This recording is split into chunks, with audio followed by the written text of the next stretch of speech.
വിദ്യാഭ്യാസ മന്ത്രി ധർമ്മേന്ദ്ര പ്രധാന്റെ രാജിയിലേക്ക് നയിക്കുകയും വിദ്യാഭ്യാസ പരിഷ്കരണങ്ങൾ സംബന്ധിച്ച ഉറപ്പുകൾ നേടിയെടുക്കുകയും ചെയ്തതോടെ കോക്രോച്ച് ജനതാ പാർട്ടിയുടെ നേതൃത്വത്തിലുള്ള ജൻ ഇസഡ് പ്രതിഷേധങ്ങൾ അവസാനിച്ചിരിക്കുകയാണ്. കേരള, തമിഴ്നാട്, പോണ്ടിച്ചേരി. ഇതോടെ വിദ്യാർത്ഥി നേതൃത്വത്തിലുള്ള മുന്നേറ്റങ്ങൾ രാഷ്ട്രത്തെ പുനർനിർവചിച്ച ദക്ഷിണേഷ്യൻ രാജ്യങ്ങളുടെ പട്ടികയിൽ ഇന്ത്യയും ഇടം പിടിച്ചു. എന്നാൽ ഇതിനൊരു അപവാദമായി ഒരു അയൽ രാജ്യം ഇപ്പോഴും തുടരുന്നുണ്ട്. അത് പാകിസ്ഥാനാണ്. 2022 2025 ഇടയിൽ ഇന്ത്യയുടെ അയൽ രാജ്യങ്ങളായ ശ്രീലങ്ക, ബംഗ്ലാദേശ്, നേപ്പാൾ എന്നിവിടങ്ങളിൽ സർക്കാരുകളെ മുട്ടുകുത്തിച്ച വമ്പൻ വിദ്യാർത്ഥി പ്രക്ഷോഭങ്ങൾ അരങ്ങേറി. എന്നാൽ പാകിസ്ഥാൻ ഇതുവരെ ഈ പ്രവണതയിൽ നിന്ന് വ്യത്യസ്തമായി നിലകൊള്ളുകയാണ്. ഇത് സ്വാഭാവികമായും ഒരു ചോദ്യം ഉയർത്തുന്നുണ്ട്. എന്തുകൊണ്ട്? അതായത് മേൽനോട്ടത്തിൽ യുവാക്കളുടെ വൻതോതിലുള്ള ഒരു പ്രക്ഷോഭത്തിന് ആവശ്യമായ എല്ലാ സാഹചര്യങ്ങളും പാകിസ്ഥാനിലുണ്ടെന്ന് തോന്നുകയാണ്. അന്താരാഷ്ട്ര നാണയനിധിയിൽ നിന്നുള്ള തുടർച്ചയായ സാമ്പത്തിക സഹായങ്ങളെ ആശ്രയിച്ച് നിലനിൽക്കുന്ന പാകിസ്ഥാൻ സമ്പദ് വ്യവസ്ഥ അതോടൊപ്പം തന്നെ ഒന്നിനു പിറകെ ഒന്നായി പ്രതിസന്ധികളിലൂടെയാണ് കടന്നുപോകുന്നത്. ദക്ഷിണേഷ്യയിൽ യുവാക്കൾക്കിടയിൽ ഏറ്റവും ഉയർന്ന തൊഴിലില്ലായ്മ നിരക്കുള്ള രാജ്യങ്ങളിൽ ഒന്നാണ് പാകിസ്ഥാൻ. അതേസമയം അവിടുത്തെ ശക്തമായ സൈന്യം അത് രാഷ്ട്രീയത്തിലും സിവിൽ സമൂഹത്തിന്റെ വലിയൊരു വിഭാഗത്തിലും തങ്ങളുടെ ഉരുക്കുപിടി തുടരുകയും ചെയ്യുന്നുണ്ട്.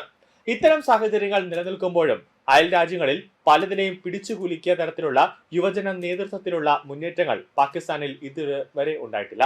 വിദേശ നാണയ വിദഗ്ധനായ മൈക്കൽ കുഗൽമാൻ എക്സിൽ കുറിച്ചത് ഇങ്ങനെയാണ്: ശ്രീലങ്ക, ബംഗ്ലാദേശ്, നേപ്പാൾ, ഇപ്പോൾ ഇന്ത്യ എന്നിവിടങ്ങളിലൊക്കെ സമീപകാലത്ത് കണ്ടതുപോലെ മാറ്റത്തിനായുള്ള യുവജന നേതൃത്വത്തിലുള്ള ഒരു ബഹുജന മുന്നേറ്റം എന്തുകൊണ്ട് പാകിസ്ഥാനിൽ ഉണ്ടാകുന്നില്ല? ഇതൊരു പ്രസക്തമായ ചോദ്യമാണ്. അഴിമതി, അടിച്ചമർത്തൽ, തൊഴിലില്ലായ്മ, പാർശ്വവൽക്കരണം തുടങ്ങി ഇത്തരം മുന്നേറ്റങ്ങൾക്ക് കാരണമാകുന്ന ഘടകങ്ങളെല്ലാം പാകിസ്ഥാനിലും ശക്തമായി നിലനിൽക്കുന്നുണ്ട്. പാകിസ്ഥാനിലെ യുവാക്കൾക്ക് രാഷ്ട്രീയത്തോട് താല്പര്യമില്ല എന്നതാണ് ഇതിനർത്ഥം. വാസ്തവത്തിൽ സ്ഥിതി അതല്ല താനും.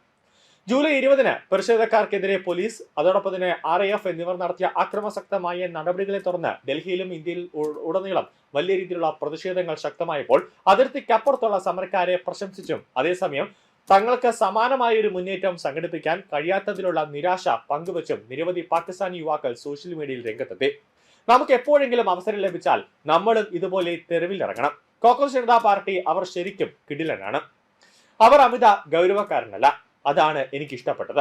ഒരു പാകിസ്ഥാൻ യുവാവ് പറഞ്ഞതായി BBC ഉറുദു റിപ്പോർട്ട് ചെയ്തതാണ്. എന്നിരുന്നാലും പാകിസ്ഥാനിൽ തന്നെ സംഘടിത യുവാക്കളുടെ എതിർപ്പ് വലിയ തോതിൽ നിശബ്ദമായി തുടരുകയാണ്. സിയ ഉൽ ഹഖിന്റെ സൈനിക സ്വച്ഛാധിപത്യത്തിനെതിരായ പ്രസ്ഥാനങ്ങൾ, പർവേസ് മുഷറഫിന്റെ ജുഡീഷ്യറി അടിച്ചമർത്തലിനെതിരായ അഭിഭാഷക പ്രസ്ഥാനം, ബലൂചിസ്ഥാനിലെയും പാകിസ്ഥാൻ അധിനിവേശ കാശ്മീരിലെയും ആക്ടിവിസ്റ്റുകൾ നയിച്ച സമീപകാല പ്രചാരണങ്ങൾ തുടങ്ങി പാകിസ്ഥാന് അടിച്ചമർത്തലിനെതിരെ ചെറുത്തുനിൽപ്പിന്റെ ഒരു ചരിത്രമുണ്ട്. അയൽക്കാരുമായി താരതമ്യപ്പെടുത്തുമ്പോൾ പാകിസ്ഥാനിലെ വിദ്യാർത്ഥി രാഷ്ട്രീയത്തിന്റെ അപേക്ഷിത ബലഹീനത, ക്യാമ്പസ് ആക്ടിവിസത്തെ പതിറ്റാണ്ടുകളായി ഭരണകൂടം അടിച്ചമർത്തൽ, നിലവിലുള്ള പ്രസ്ഥാനങ്ങൾക്ക് വിശാലവും ഐക്യവുമായ ഒരു മുന്നണിയിലേക്ക് ഒന്നിക്കാൻ കഴിയാത്തത് എന്നിവ ഉൾപ്പെടെ നിരവധി ഘടകങ്ങളുടെ സംയോജനമാണ് ഇതിന് പ്രധാന കാരണമെന്നാണ് വിശകലന വിദഗ്ധർ പറയുന്നത്. ഇന്ത്യ, ബംഗ്ലാദേശ് തുടങ്ങിയ രാജ്യങ്ങളിൽ ഇതിന് വലിയൊരു അന്തരമുണ്ട്. അവിടെ പ്രധാന രാഷ്ട്രീയ പാർട്ടികൾക്ക് ശക്തമായ സ്വാധീനമുള്ള വിദ്യാർത്ഥി യുവജന വിഭാഗങ്ങളുണ്ട്.